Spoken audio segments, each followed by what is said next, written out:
और समृद्धि के आशीष बरसाती रहे। इसी लाइफ के ग्लोबल लॉन्च के अवसर पर हम सभी आमंत्रितों का भी हृदय से स्वागत करते हैं। देवियों और सज्जनों, भावी पीढ़ी जिसे हमारे पर्यावरण की धरोहर को संजोकर रखनी है, ऐसे इन बच्चों को अब मैं मंच पर आमंत्रित करती हूं मंचासीन महानुभावों का स्वागत अभिवादन करने के लिए।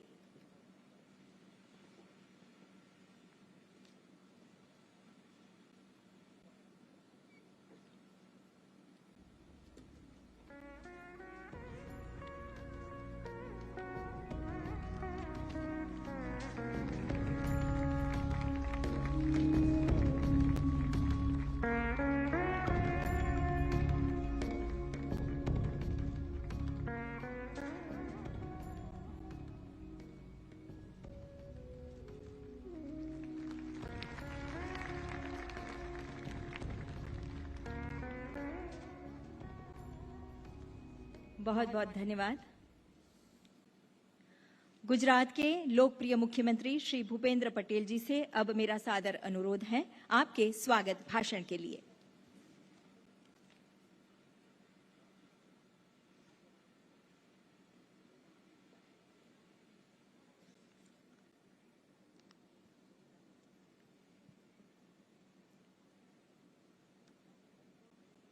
मिशन लाइफ के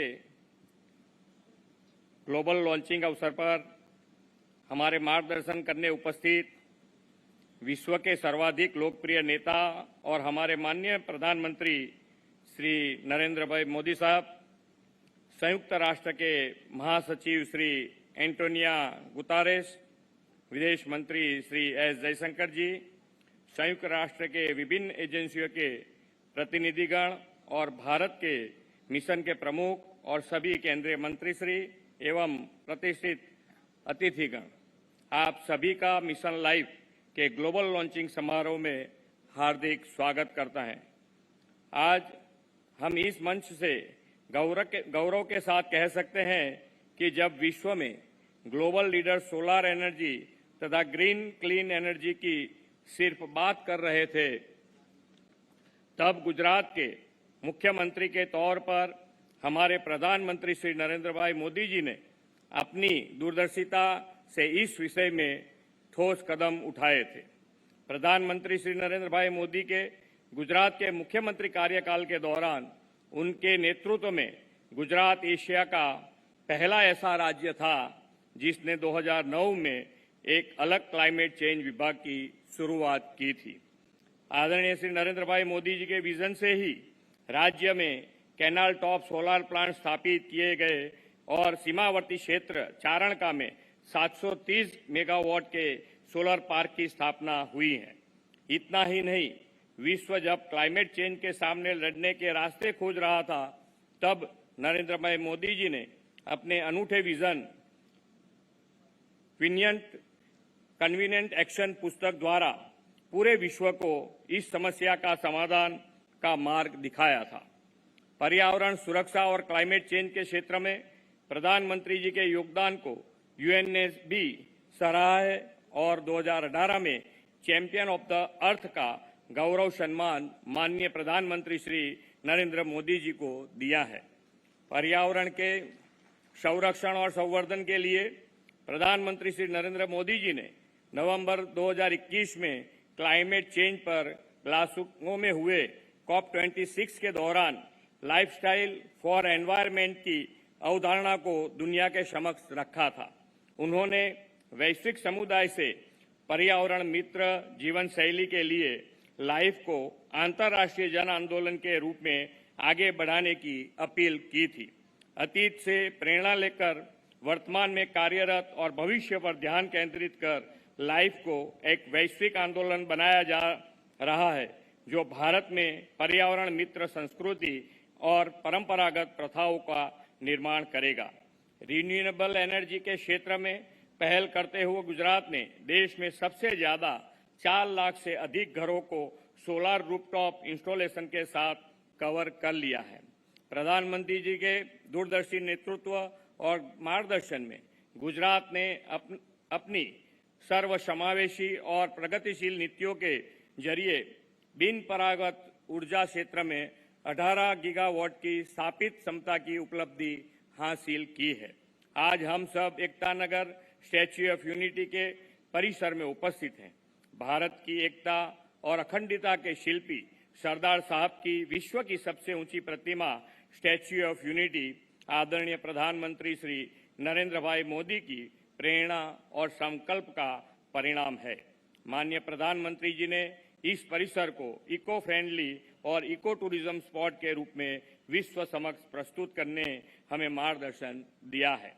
पर्यावरण रक्षा और ग्रीन क्लीन एनवायरनमेंट के हर पहलू की इस एकता नगर में आप बारीकी से अनुभूति कर सकते हैं।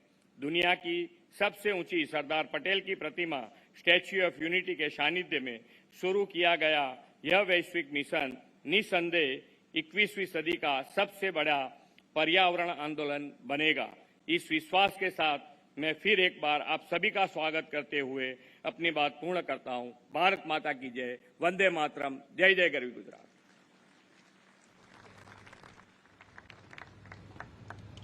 धन्यवाद मुख्यमंत्री जी।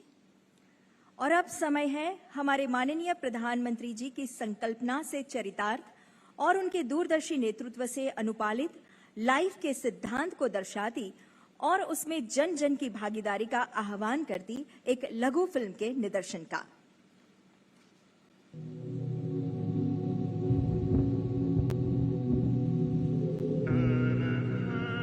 सब कहते हैं कि दुनिया बदल रही है। कभी कभी मुझे भी लगता है हमारी दुनिया बदल रही है, पर अच्छे के लिए नहीं, बुरे के लिए। पर ये हुआ कैसे? मैं भी चाहती हूँ हमारी दुनिया बदले, लेकिन अच्छे के लिए। और जब 2030 में मैं 21 साल की हो जाऊंगी, जोश और सपनों से भरी, सिर्फ मैं ही नहीं, लाखों लोग और भी, तब क्या हमारी दुनिया हमारे सपने पूरे कर पाएगी? 2030 तक ही तो हम सब ने सस्टेनेबल डेवलपमेंट गोल्स को पूरा करने का वादा किया है ना। मतलब आज से 2000 दिन बाद क्या हम वो वादा पूरा कर पाएंगे एक साथ? हाँ, बिल्कुल। शायद इसका हल हमारे पास है, बस जरूरत है तो इसे जन आंदोलन बनाने की, स्वच्छ भारत मिशन की तरह। यही तो लाइफ है। लाइफ, पता है ये मैंने सबसे पहले कहाँ सुना? ये एक शब्द है लाइफ, LIFE, यानी लाइफस्टाइल फॉर एनवायरमेंट। आज जरूरत है कि हम सभी लोग एक साथ आकर कलेक्टिव पार्टिसिपेशन के साथ लाइफस्टाइल फॉर एनवायरमेंट यानी लाइफ को एक अभियान की तरह आगे बढ़ाएं। ये एनवायरमेंटल कॉन्शियस लाइफस्टाइल का एक मास मूवमेंट बन सकता है। आज आवश्यकता है माइंडलेस और डिस्ट्रक्टिव कंजम्पशन के बजाय माइंडफुल और डेलिबरेट यूटिलाइजेशन की। लाइफस्टाइल फॉर एनवायरनमेंट भारत में बना दुनिया के लिए। हमारे प्रधानमंत्री जी की ये सोच सिर्फ भारत के लिए ही नहीं, पूरे विश्व के लिए है। किसी एक इंसान या समुदाय के लिए ही नहीं, हर राष्ट्र के लिए है। और हम सब इस आंदोलन से जुड़ सकते हैं इन 5 कदमों से। पहला कदम वही जो हमारे दादा दादी, नाना नानी हमेशा करते आए हैं। सदियों से सुनते बोलते आ रहे हैं कि मौसम में लगे और आसपास उगे वही खाओ पियो, सेहत चौकस और साथ में खाने और ईंधन की बचत भी। நமது உணவுகள் இப்பொழுது மாற்றப்பட்டிருக்கிறது. நாம் தினைகளை இந்த நேரத்தில் வரவேற்றுக் கொள்கிறோம். ஆனால் தினைகள் நமது உணவுகளையும் மகிழ்ச்சியையும் கலாச்சாரத்தையும் அறிவு கொண்டு இருக்கிறது. அதனாலே நாங்கள் தினைகளை வரவேற்றுக் கொள்கிறோம். दूसरा कदम, कदम उठाओ, समझे? मेरी रोज की सवारी, बस नंबर 11, मेरे पैर।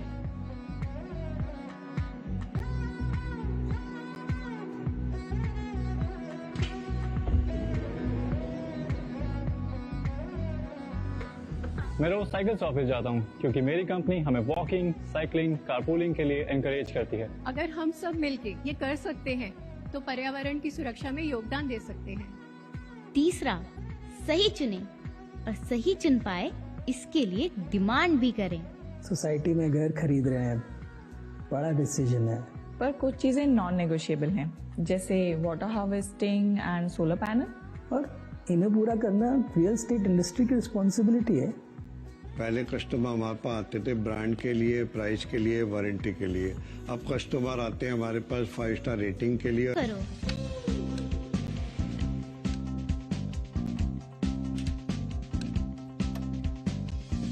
पांचवा कदम, सबको बताओ और इस आंदोलन को घर घर ले जाओ।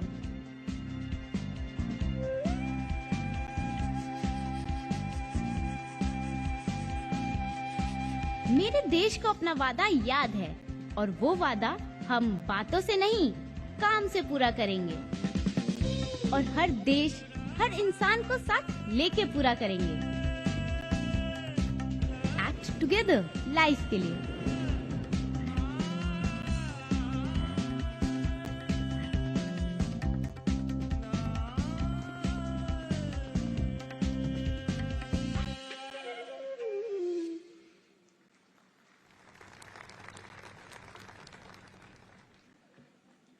तो ये है लाइफ का जन आंदोलन। विश्व भर के देश उत्साहित है लाइफ के इस अभियान में भागीदारी के लिए। Argentina, Estonia, France, Georgia, Guyana, Madagascar, Maldives, Mauritius, Nepal और यूनाइटेड किंगडम्स, इन सभी देशों के राष्ट्रीय अध्यक्षों के उत्साहवर्धक और लाइफ के प्रति उनके सहयोग से सबर उनके इन संदेशों को अब आइए सुनते हैं।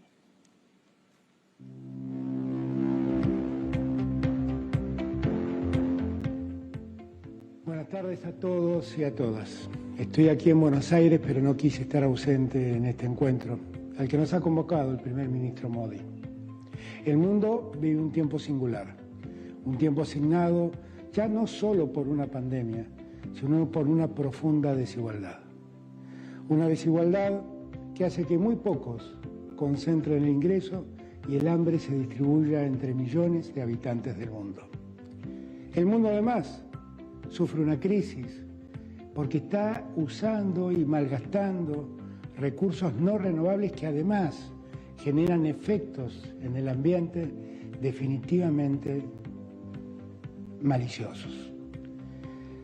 También es cierto que esa concentración y la guerra que se ha desatado ha generado un problema en la seguridad alimentaria del mundo que debe llamar la atención de todos los países de la comunidad internacional. Frente a esa realidad, tenemos que ver cómo enfrentarla. Y me parece que esta iniciativa, la iniciativa LiFE, puede servirnos en mucho a encontrar un camino. Porque uno de los caminos es hacer que los estados y la sociedad civil puedan lograr los consensos necesarios para ir poco a poco saliendo de esta crisis que hoy vivimos. Tenemos que hacer que el mundo se desarrolle, que la pobreza baje, que la igualdad aparezca. Y tenemos que lograr para eso que las producciones sean sustentables, sean innovadoras y fundamentalmente sean respetuosas del medio ambiente. Sabiendo que la primera democracia del mundo, India, se ha abocado a buscar una salida, yo me quedo más tranquilo. Y lo que no quiero es dejar de sumar a mi país en esa iniciativa, en esa búsqueda. Aquí estamos, acompañando la iniciativa LiFE para hacer que los objetivos de sostenibilidad para el desarrollo con miras al 2030 podamos hacerlo posible entre todos y todas, cada uno de los habitantes de esta tierra. Muchas gracias. Dear friends, Namaste. The need for a collective response to address climate change and biodiversity loss is stronger than ever. We are grateful to Prime Minister Modi for his leadership, together with the UN Secretary General, in launching Mission LiFE. The power of change lies in working together towards a common goal and engaging all the people and communities on the planet. An excellent example of this is World Cleanup Day It is an extensive one-day action that started in Estonia and has spread to 191 countries. At COP27, we will call for even more countries to join us. By the way, India has been very active in World Cleanup Day. Last year, an amazing 1.2 million people took part in this initiative in India. That is impressive. Thank you. Russia's war against Ukraine has triggered a global energy crisis. This further underlines the need to move towards renewable energy and sustainability. We can achieve even more if we combine the green transition with the digital one. We have digitized the energy network in Estonia and see the potential this has for energy savings as well as innovation. It is time for a profound change in our lifestyle. We need to place sustainability front and center. I'm glad that the climate action is one of India's G20 presidency priorities, and I wish you a successful presidency. Dear Prime Minister, dear Narendra, dear colleagues, dear friends, Namaste. I wish I could be with you in Kevadia for this very special moment. At a time when our world is subject to increasing geopolitical tensions, we have no choice but to choose cooperation over division for one single reason. No one can address global challenges, and especially climate change, on its own. The LiFE initiative is part of this agenda for stronger cooperation. I wanted to say a few words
forest management that will support the ecological stability of forest ecosystems, enhance the socio-economic benefits for the public, and reduce the pressure on forests.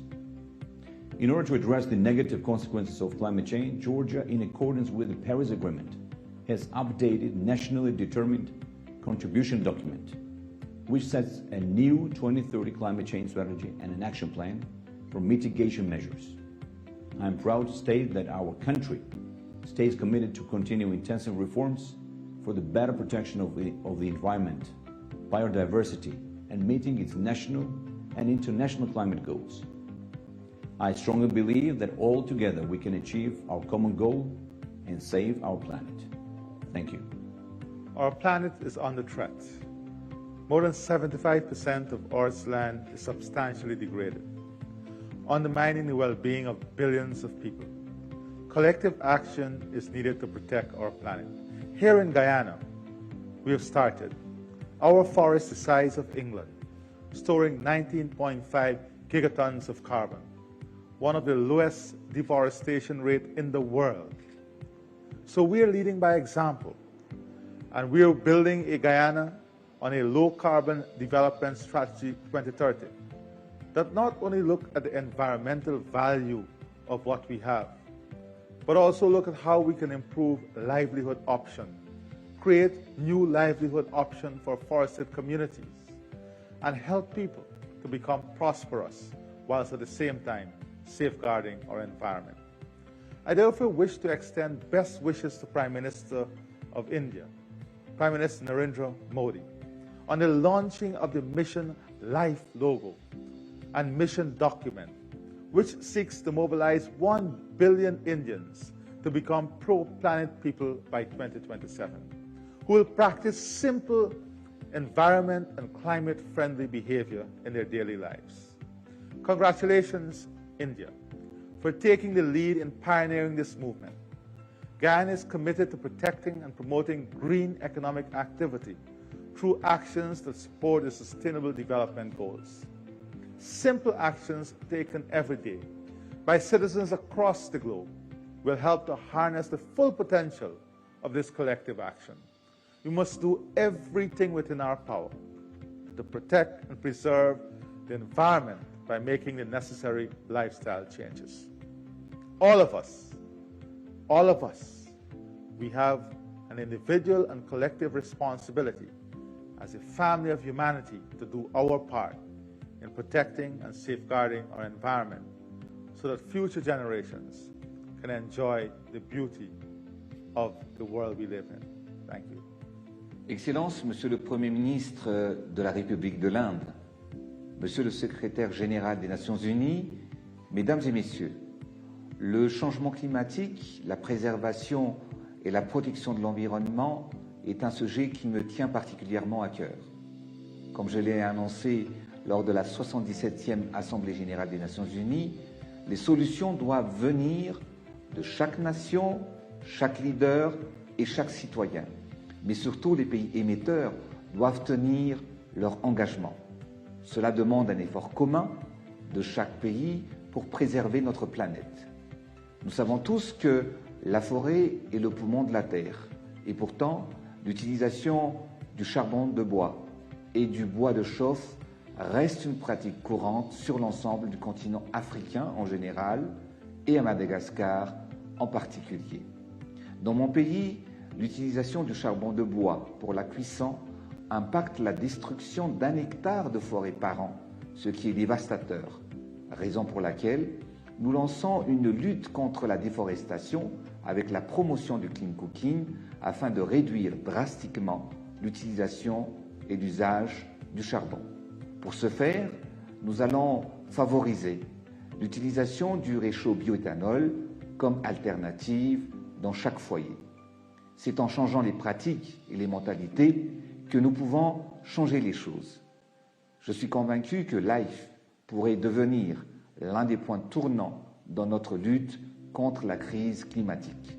Je remercie l'Inde, à travers son Premier ministre, qui est un leader inspirant en matière de protection de l'environnement, de nous avoir rassemblés autour de cette cause. C'est avec espoir et conviction que je vous rejoins dans cette mission. Ensemble, engageons-nous en faveur du développement durable pour un monde meilleur que nous souhaitons pour nos enfants. Mesdames et messieurs, il est temps de transformer nos discours en actions concrètes. Je vous remercie de votre attention. Bismillahirrahmanirrahim.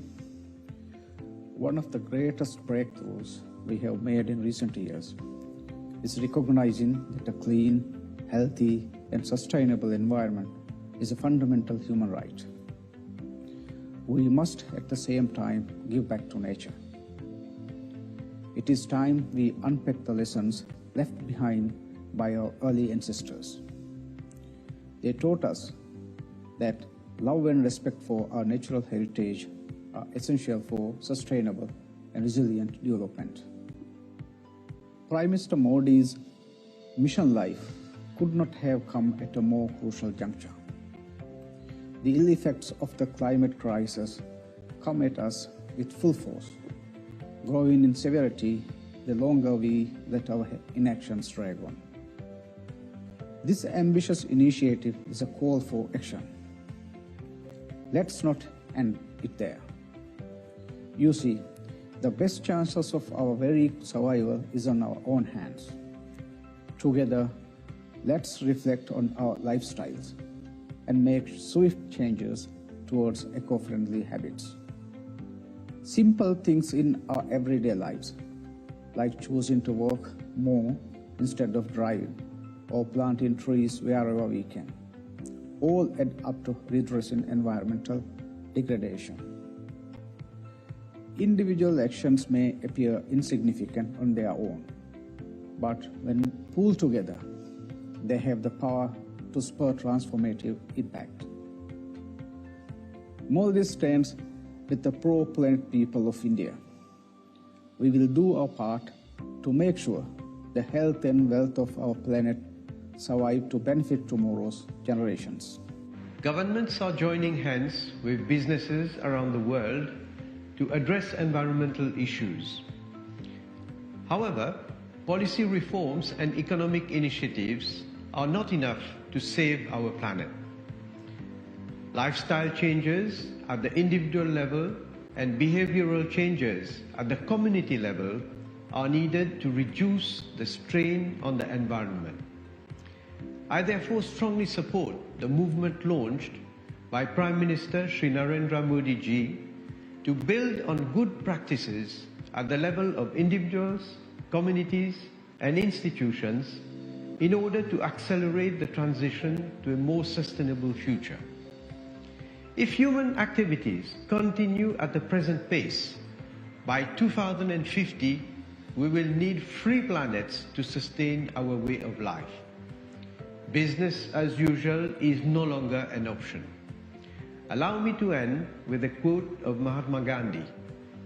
The world has enough for everyone's need, but not for everyone's greed.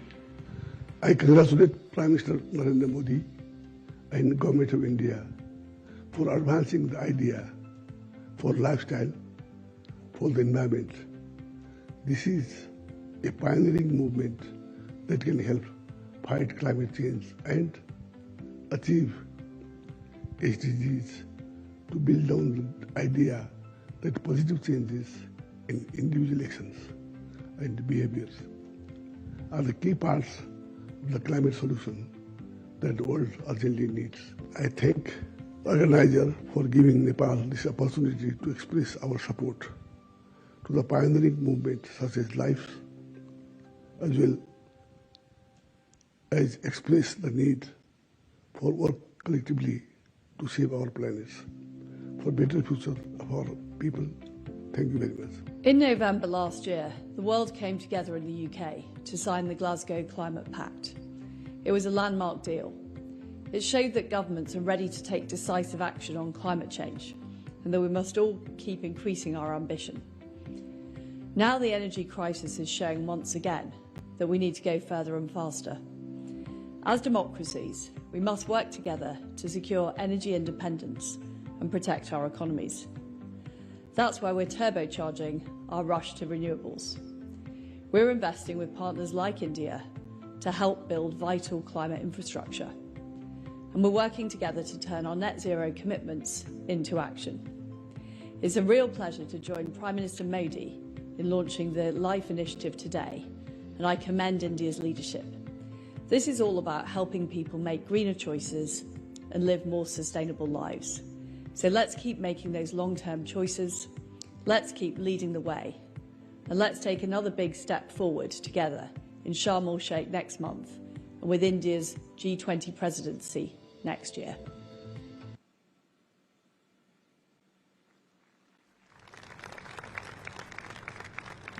Thank you, one and all. Ladies and gentlemen, the august presence of Honorable Secretary General of United Nations, Mr. Antonio Guterres, is gracing the occasion today. May I now request you, sir, to address the gathering. Please, sir.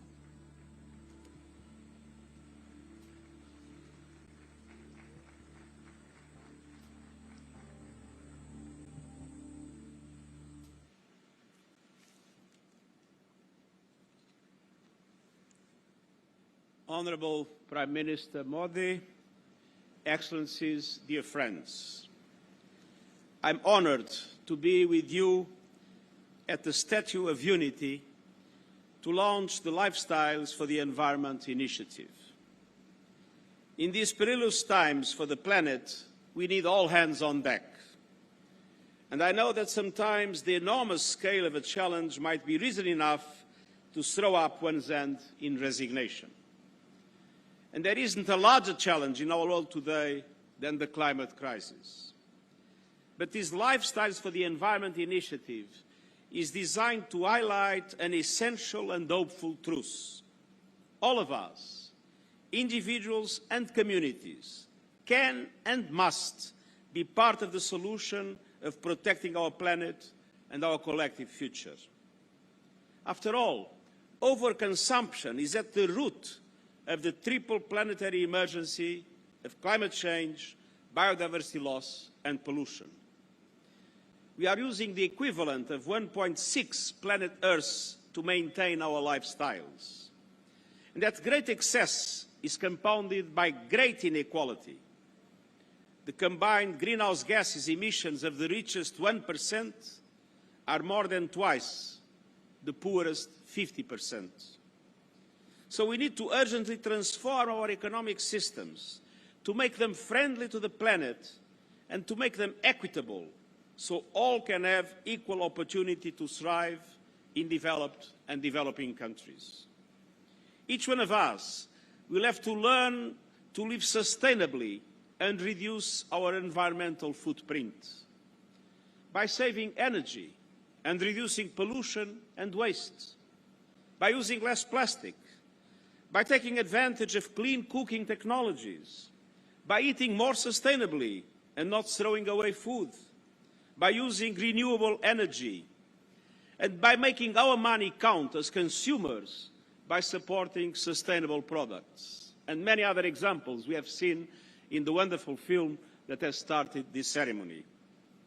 And we also need to be speaking up and demanding the leaders to support clean, green lifestyles and ambitious climate action. This is the mission of the Lifestyles for the Environment initiative that I hope can spread throughout the world. Dear friends, I am immensely encouraged by the commitment that India has made to pursue environmentally sound policies. These efforts include a pledge to significantly increase investment and deployment of renewable energy, championing the International Solar Alliance, and joining the High Ambition Coalition for Nature and People, in which developed countries must invest massively, financially and in technological support, to allow emerging economies themselves to also be able to present more ambitious targets. And the world counts on G20 economies to lead the way in progressively ending the use of coal by 2030 in OECD countries and 2040 in non-OECD countries. Developed countries must follow through on their commitments to provide meaningful financial and technological support to countries like India throughout this transition. We need to unleash a renewables revolution, and I look forward to working with India in driving this agenda forward. Dear friends, in 3 weeks, world leaders will meet in Egypt for the next United Nations Climate Change Conference, COP27.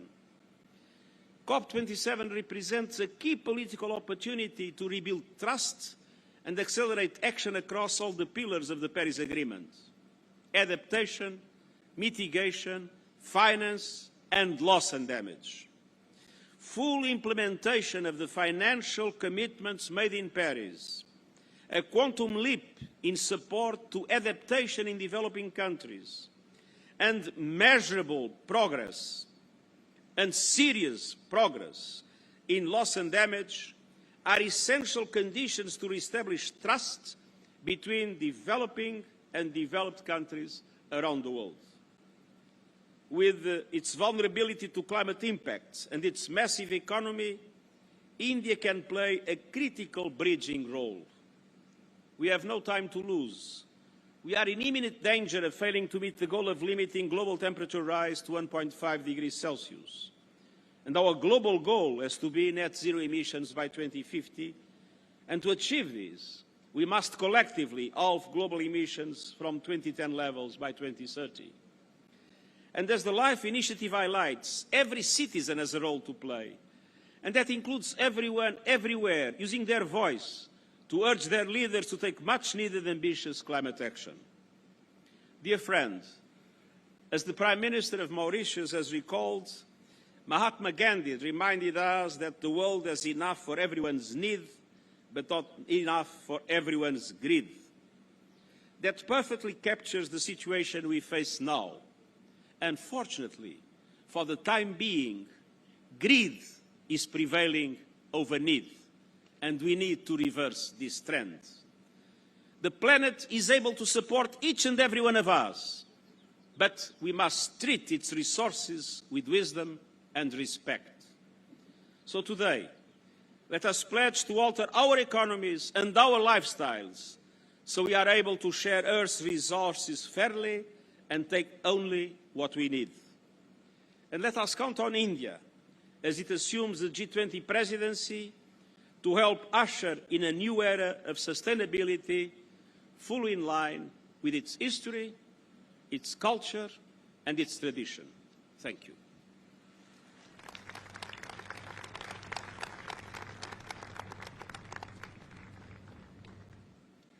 Thank you, Honorable Secretary General, for your inspirational words. और अब भारत के माननीय प्रधानमंत्री श्री नरेंद्र मोदी जी से अब मैं सविनय अनुरोध करती हूं कि रिमोट का बटन दबाकर मिशन लाइफ के डॉक्यूमेंट का विमोचन करें एवं लोगो और टैगलाइन को लॉन्च करें।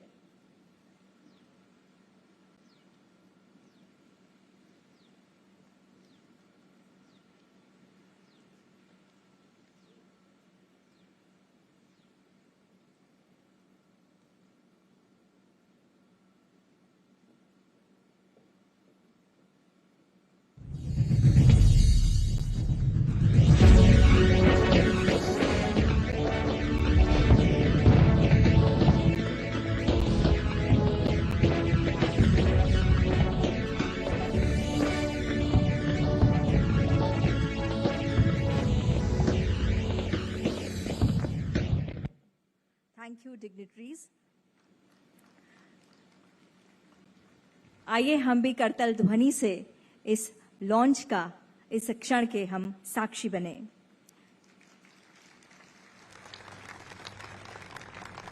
देवियों और सज्जनों, प्रकृति के संवर्धन की संस्कृति को लाइफ के नूतन मंत्र से विश्व भर में उजागर करने की प्रेरणा आदरणीय प्रधानमंत्री जी ने दुनिया को दी है, जिनकी दूरदर्शिता समूचे विश्व को प्रभावित और लाभान्वित करती है।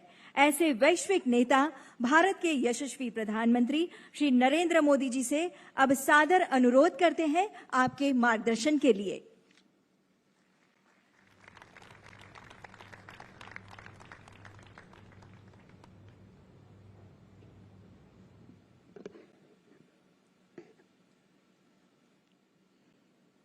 यूनाइटेड नेशंस के सेक्रेटरी जनरल एंटोनियो गुटेरेस जी, गुजरात के मुख्यमंत्री श्री भूपेंद्र भाई पटेल, भारत के विदेश मंत्री डॉक्टर एस जयशंकर जी, देश विदेश से आए सभी अन्य महानुभाव, देवी और सज्जनों, इस गौरवशाली धरती पर आप सबका हार्दिक स्वागत है। एंटोनियो गुटेरेस जी के लिए तो भारत दूसरे घर जैसा है। आपने अपना युवावस्था में बहुत बार भारत की यात्रा भी की है। गोवा से आपके पारिवारिक संबंध भी है। मुझे ऐसा लग रहा है कि मैं गुजरात में आज अपने परिवार के ही किसी सदस्य का स्वागत कर रहा हूं। एंटोनियो गुटेरेस जी, आपका यहां आने के लिए बहुत बहुत आभार, बहुत बहुत अभिनंदन। मुझे खुशी है कि मिशन लाइफ को लॉन्चिंग के समय से अनेक देश इस संकल्प के साथ जुड़े हुए हैं। मैं फ्रांस के प्रेसिडेंट श्री मैक्रो, यूके के प्रधानमंत्री लीज ट्रस, गुयाना के प्रेसिडेंट इरफान अली, अर्जेंटीना के प्रेसिडेंट आल्वो फर्नांडिज, मॉरिशस के प्रधानमंत्री प्रवीण जगन्नाथ, मेडागास्कर के प्रेसिडेंट एंडी रोजे जी, नेपाल के प्रधानमंत्री शेर बहादुर जी, मालदीव के भाई सोली जी, अर्जेंटीना के मिनिस्टर जेरी एल्वेजी का, इंडोनेशिया के प्राइम मिनिस्टर काया क्लास का हृदय से धन्यवाद करता हूं। साथियों,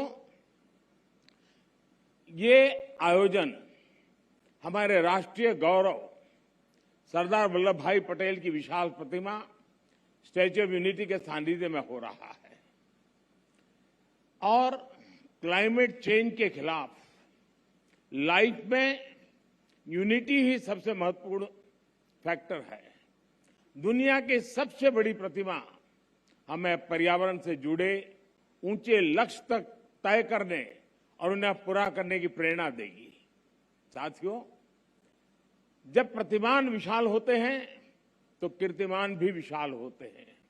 इस कार्यक्रम का आयोजन गुजरात में होना बहुत मायने रखता है और ये बिल्कुल उपयुक्त भी है। गुजरात भारत के उन राज्यों में से एक है जिसने सबसे पहले रिन्यूएबल एनर्जी और एनवायरमेंट प्रोटेक्शन की दिशा में काफी बहुत कदम उठाना शुरू कर दिया था। चाहे बात नहरों पर सोलर पैनल लगाने की हो या सूखाग्रस्त इलाकों में जल स्तर बढ़ाने के लिए वाटर कंजर्वेशन का अभियान हो, गुजरात हमेशा एक प्रकार से लीडर के रूप में, एक ट्रेंड सेटर के रूप में रहा है। साथियों, क्लाइमेट चेंज को लेकर ऐसी धारणा बना दी है जैसे सिर्फ पॉलिसी से जुड़ा विषय है, लेकिन जैसे ही हम इस मुद्दे का पॉलिसी से जोड़कर देखने लगते हैं, जाने अनजाने में हमारे मन में ये बात बैठ जाती है कि इस पर सरकार ही कुछ करेगी, या फिर ये सोचते हैं कि अंतर्राष्ट्रीय संस्थाओं को इस पर कोई कदम उठाना चाहिए।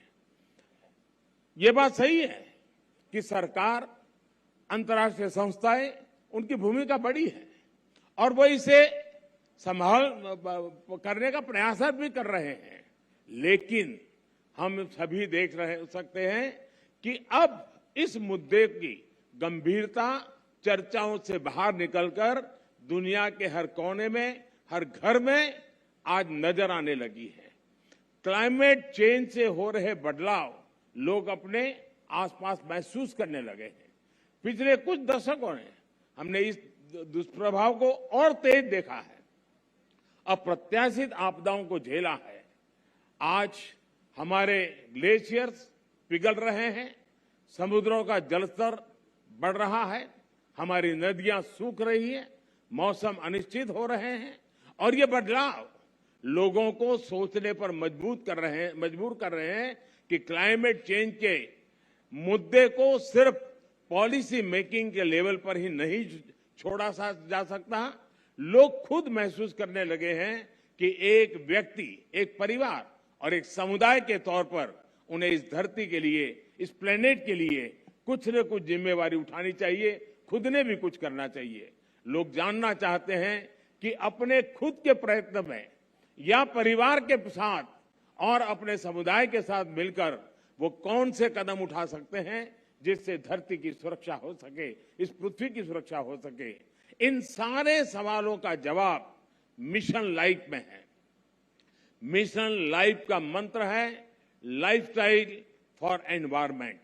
पृथ्वी पर रहने वाले प्रत्येक व्यक्ति को व्यक्तिगत प्रयासों की कामना के साथ ही आज ये मिशन लाइफ का ये विजन दुनिया के सामने रख रहा हूं। मिशन लाइफ इस धरती की सुरक्षा के लिए जन जन की शक्तियों को जोड़ता है, उनका बेहतर इस्तेमाल करना सिखाता है। मिशन लाइफ क्लाइमेट चेंज के खिलाफ लड़ाई का लोकतांत्रिक डेमोक्रेटिक एक प्रकार से उसका विस्तार कर रहा है, जिससे हर कोई अपने सामर्थ्य के हिसाब से योगदान दे सकता है।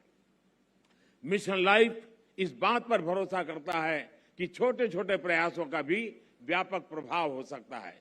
मिशन लाइफ हमें प्रेरित करता है कि हम सब अपनी रोजमर्रा की जिंदगी में ऐसा बहुत कुछ कर सकते हैं जिससे पर्यावरण की सुरक्षा हो। मिशन लाइफ ये मानता है कि अपनी लाइफस्टाइल में बदलाव करके एनवायरमेंट की रक्षा की जा सकती है। ये आपको दो बहुत दिलचस्प उदाहरण देना चाहता हूं, बड़ी सरल बातें मैं बताना चाहता हूं। आपने देखा होगा कुछ लोगों को एसी का टेम्परेचर 17 डिग्री या 18 डिग्री सेल्सियस पर रखना बहुत पसंद होता है, लेकिन एसी का टेम्परेचर इतना कम करने के बाद यही लोग सोने के समय कंबल या रजाई का सहारा लेते हैं। एसी का हर डिग्री टेम्परेचर कम करना पर्यावरण पर उतना ही नकारात्मक प्रभाव, यानी उसको अगर हम बचा सकते हैं कोशिश करके कर सकते हैं। यानी हम अपनी लाइफस्टाइल को ठीक करके हम तो पर्यावरण की कितनी बड़ी मदद होगी। लाइफस्टाइल से जहां भी एक और उदाहरण मैं बताना चाहता हूं, हम देखते हैं कि कुछ लोग 5 किलोमीटर प्रति लीटर के एवरेज वाली गाड़ी लेकर के जिम जाते हैं और जिम में ट्रेडमिल पर जमकर अपना पसीना बहाने की कोशिश करते हैं। अरे भाई, अगर ये पसीना आप पैदल चलकर या साइकिल पर जिम जाकर के उठा लेते तो पर्यावरण की रक्षा भी होती और आपके स्वास्थ्य की भी रक्षा होती। साथियों, लाइफस्टाइल से व्यक्तिगत और समाज के छोटे छोटे प्रयासों से कैसे बड़े नतीजे आ सकते हैं, मैं इसका भी उदाहरण देना चाहता हूं। भारत में हमने कुछ साल पहले देशवासियों से ज्यादा एलईडी बल्ब इस्तेमाल करने के लिए आग्रह किया था। मकसद ये था कि लोग को बिजली का बिल कम हो, बिजली का कम खर्च हो और पर्यावरण की भी रक्षा हो। सरकार ने एलईडी बल्ब की एक योजना शुरू की और देश का प्राइवेट सेक्टर भी इसमें भागीदार हो गया। यहां आए अंतर्राष्ट्रीय एक्सपर्ट्स ये जानकर के उनको हैरानी होगी कि कुछ ही समय के भीतर भारत के लोगों ने 160 करोड़ से ज्यादा एलईडी बल्ब अपने यहां में लगा दिए, परिवर्तन कर दिया। और इसका प्रभाव यह है कि 100 मिलियन टन से ज्यादा कार्बन डाइऑक्साइड का उत्पादन हम कम कर पा गए, उसका उत्सर्जन कम कर पाए। और मैं ये आपको नोट करने के लिए जरूर कहूंगा कि ये प्रतिवर्ष हो रहा है, ये सिर्फ एक बार की घटना नहीं, हर वर्ष ये बेनिफिट होने वाला है और उसका लाभ होने वाला है। एलईडी की वजह से अब हर साल इतना उत्सर्जन कम होने लगा है। साथियों, गुजरात महात्मा गांधी की भूमि है, जन्मभूमि है, तो उन विचारकों से एक जो बहुत पर्यावरण संरक्षण और प्रकृति के साथ तालमेल लेकर के जीवन जीने का महत्व समझ गए। उन्होंने ट्रस्टीशिप के अवधारणा की विकसित की थी। मिशन लाइफ इस सबको पर्यावरण के ट्रस्टी बनाता है। ट्रस्टी वो होता है जो संसाधनों का अंधाधुंध इस्तेमाल नहीं होने देता। एक ट्रस्टी एक शोषक के रूप में नहीं बल्कि पोषक के रूप में काम करता है। मिशन लाइफ P3 की अवधारणा को मजबूत करेगा। P3 यानी प्रो प्लेनेट पीपल। आज हम एक ऐसी दुनिया में जी रहे हैं जहां इस बात की चर्चा रहती है कि कौन किस देश या गुट के साथ है और कौन किस देश या गुट के खिलाफ है। लेकिन मिशन लाइफ धरती के लोगों को प्रो प्लैनेट पीपल के तौर पर जोड़ता है, उनको अपने विचार से समाहित करता है, एक कर देता है। ये lifestyle of the planet, A lifestyle of the planet, for the planet and by the planet की मूल सिद्धांत पर चलता है। साथियों, अतीत से सीखकर ही हम बेहतर भविष्य का निर्माण कर सकते हैं। भारत में हजारों वर्षों से प्रकृति की पूजा की समृद्ध परंपरा रही है। हमारे वेदों में भी बहुत सटीक तरीके से कहा है कि जल, जमीन, वायु और सभी प्रकृति प्रदत्त चीजों का महत्व समझाते हैं। जैसे अथर्ववेद कहता है, माता भूमि ही पुत्रो हम पृथ्वीया, अर्थात पृथ्वी हमारी माता और हम उसके संतान है। रिड्यूस, रीयूज एंड रिसाइकल और सर्कुलर इकोनॉमी हमारे वर्षों से हम भारतवासियों की लाइफस्टाइल का अंग रहा है। और हम सभी जानते हैं कि दुनिया के कई हिस्सों में, कई देशों में ऐसी प्रथाएं आज भी है, प्रचलित है, जो हमें प्रकृति के साथ तालमेल बिठाकर चलने के लिए प्रेरित करती है। मिशन लाइफ प्रकृति के संरक्षण से जुड़ी हर इस लाइफस्टाइल को समाहित करेगा, जिसे हमारे पूर्वजों ने अपनाया था और जिसे हम अपने जीवन शैली का हिस्सा बना सकते हैं। साथियों, आज भारत में सालाना प्रति व्यक्ति कार्बन फुटप्रिंट करीब 1.5 टन ही है, जबकि दुनिया का औसत 4 टन प्रति वर्ष का है। फिर भी भारत क्लाइमेट चेंज जैसी वैश्विक समस्या के समाधान के लिए सबसे आगे आकर काम कर रहा है। इसने उज्ज्वला योजना शुरू की ताकि कोयले और लकड़ी से धुएं से मुक्ति मिले। हम वाटर सिक्योरिटी को ध्यान में रखकर भारत में हर जिले में 75 अमृत सरोवर आज बनाने का बहुत बड़ा अभियान चला रहे हैं। हमारे यहाँ वेस्ट से वेल्थ पर अभूतपूर्व बल दिया जा रहा है। आज भारत के पास विश्व में रिन्यूएबल एनर्जी को चौथी सबसे बड़ी क्षमता के रूप में हमने उभार पाए हैं। आज हम विंड एनर्जी में भी चौथे नंबर पे हैं, सोलर एनर्जी में भी 5वें नंबर पे हैं। पिछले 7-8 वर्षों में भारत की रिन्यूएबल एनर्जी की क्षमता करीब 290% का इजाफा हुआ है। इससे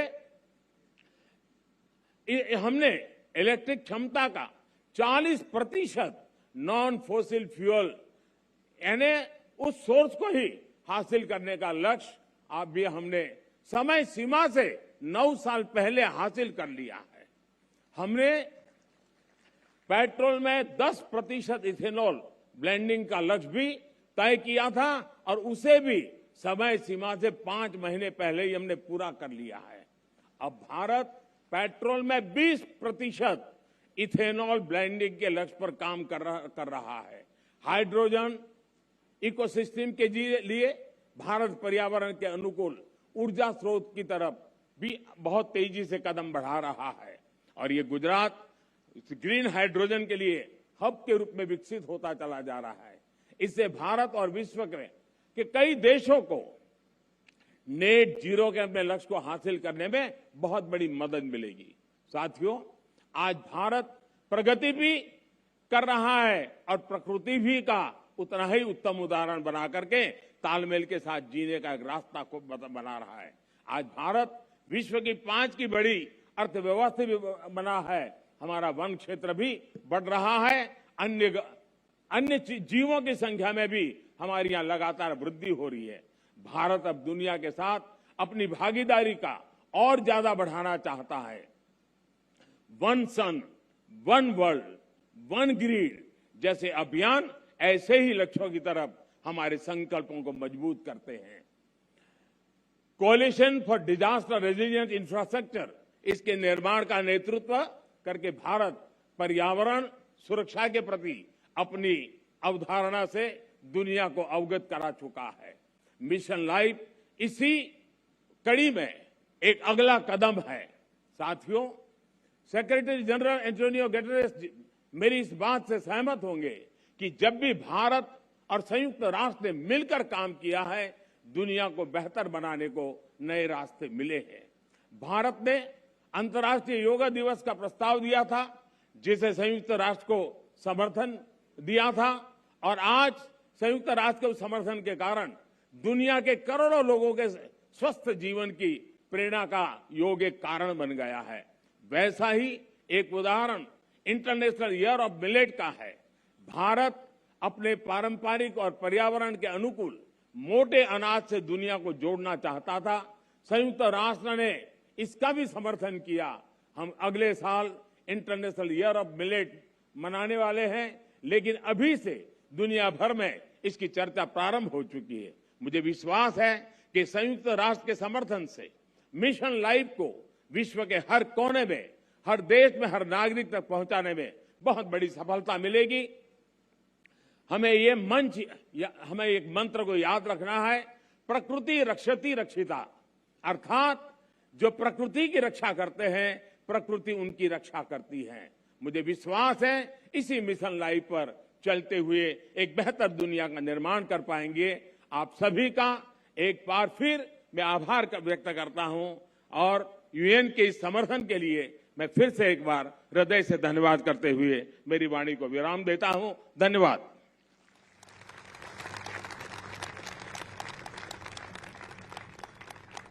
बहुत बहुत धन्यवाद प्रधानमंत्री महोदय, आपकी इस प्रेरणा के लिए, लाइफ के इस महाअभियान की शुरुआत करवाने के लिए।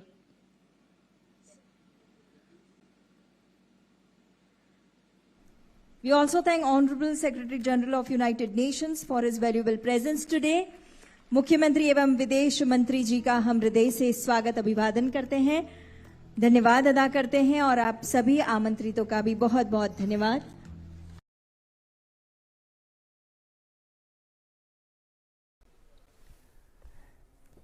तो ये कार्यक्रम स्थल आप देख सकते हैं, बड़ी संख्या में यहाँ पर भी लोग उमड़े हैं प्रधानमंत्री का इंतजार करते हुए। बड़ी संख्या में महिलाएं यहाँ पहुंची हैं, और ये देखिए, ये विहंगम दृश्य है उस कार्यक्रम स्थल का। बड़ी संख्या में देखिए, हजारों हजार की संख्या में लोग उमड़े हुए हैं प्रधानमंत्री को सुनने के लिए। राजकोट के ये दृश्य हैं, देख रहे हैं आप, कितनी बड़ी संख्या में, जिसको कहते हैं जहां तक दूर दूर तक निगाहें जाती हैं, जनमानस दिखाई पड़ता है, आम लोग दिखाई पड़ते हैं, लोगों के सर दिखाई पड़ते हैं। ये संख्या काउंट नहीं की जा सकती, गिनी नहीं जा सकती, इतनी बड़ी संख्या में लोग यहां पहुंचे हैं। और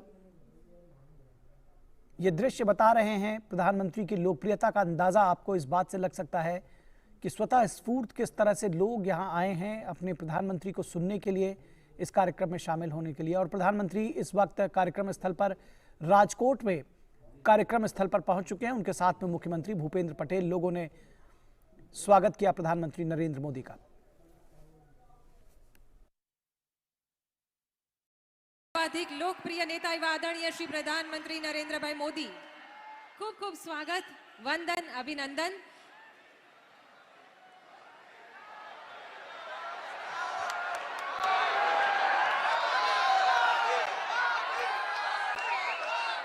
નમસ્કાર।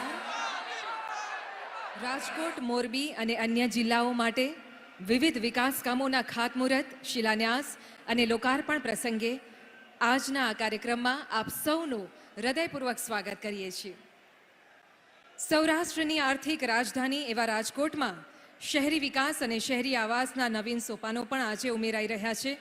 ત્યારે કાર્યક્રમમાં ઉપસ્થિત માનનીય પ્રધાનમંત્રી શ્રી નરેન્દ્રભાઈ મોદી અને ગુજરાતના માનનીય મુખ્યમંત્રી શ્રી ભૂપેન્દ્રભાઈ પટેલને આવકારતા ગૌરવની લાગણી અનુભવીએ છીએ। साथ ही स्वागत हमारे बीच